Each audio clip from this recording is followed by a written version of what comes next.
బీజేపీకి చెందినటువంటి ఒక ఎంపీ కాంగ్రెస్‌లోకి వెళ్ళబోతున్నాడంటూ నిఘా వర్గాలు చెప్పినటువంటి సమాచారం. అలాగే కొన్ని వార్తా సంస్థల్లో గూడా వస్తున్నటువంటి న్యూస్.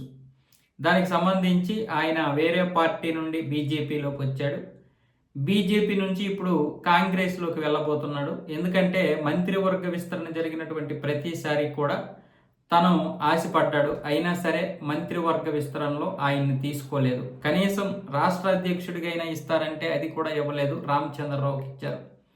ఇలా పలు రకాలుగా ఆయన ఎన్నోసార్లు ఆశపడితే బీజేపీ ఆయన ఆశల మీద నీళ్లు చల్లింది. అందుకే ఇప్పుడు ఆయన కాంగ్రెస్ వైపు ముఖ్యంగా ఏఐసిసి అధ్యక్షులను కూడా కలిశాడు.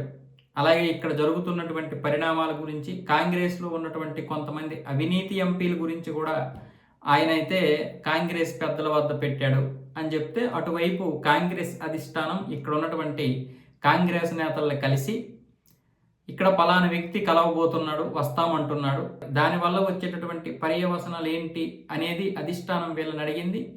వీళ్ళు ఆ వ్యక్తి కనుక వస్తే మనకి చాలా తీవ్ర నష్టం. ఇప్పటికే ఆయన ఒక పార్టీ నుండి ఏదైతే ఒక ఈ రాష్ట్రానికి పెద్ద పార్టీగా ఉందో ఆ పార్టీ మొదట 10 సంవత్సరాలు అధికారం చేసింది బీఆర్ఎస్. మరి ఆ పార్టీ నుండి వచ్చినటువంటి వ్యక్తి బీజేపీలోకి వెళ్ళాడు. బీజేపీ నుంచి వెళ్ళి కాంగ్రెస్ నేతలు తిడుతూ ఉన్నాడు. అలాంటి వ్యక్తి వస్తే మన పార్టీకి నష్టమే అన్న విధంగా ఈ యొక్క కాంగ్రెస్ ఎక్కడైతే తెలంగాణ ఉందో తెలంగాణలో ఉన్నటువంటి కాంగ్రెస్ పెద్దలు ఏఐసిసి పెద్దలకి, ఖర్గేకి, రాహుల్ గాంధీకి, అలాగే సోనియా గాంధీకి వివరించినట్లుగా, ముఖ్యంగా జైరాం రమేష్ గారికి ఈ విషయాలన్నీ చెప్పినట్లుగా ఆ యొక్క వార్త సారాంశం. అయితే ఇది ఎవరు అంటే మల్కాజ్గిరి ఎంపీ ఈటల రాజేందర్ గారే అని కొంతమంది చెప్తున్నారు. ఆయన అయితే ఎక్కడ అనౌన్స్ చేయలేదు, అఫీషియల్గా చేయలేదు. దీని గురించి ఇప్పుడు ఒక పెద్ద పుకారు అయితే బయలుదేరింది. అయితే ఇక్కడ నిప్పు లేనిదే పొగరాదు కదా.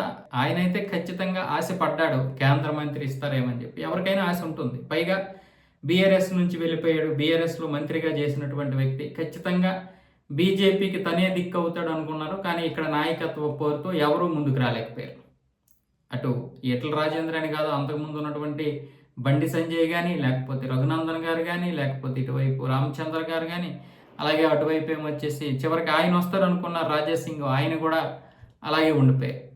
అంటే ఇక్కడ నాయకత్వ పోటీ అయితే ఉంది. నాయకత్వ పోటీ లేదనుకుంటే నాయకత్వంలో సమన్వయం లేకపోవడం.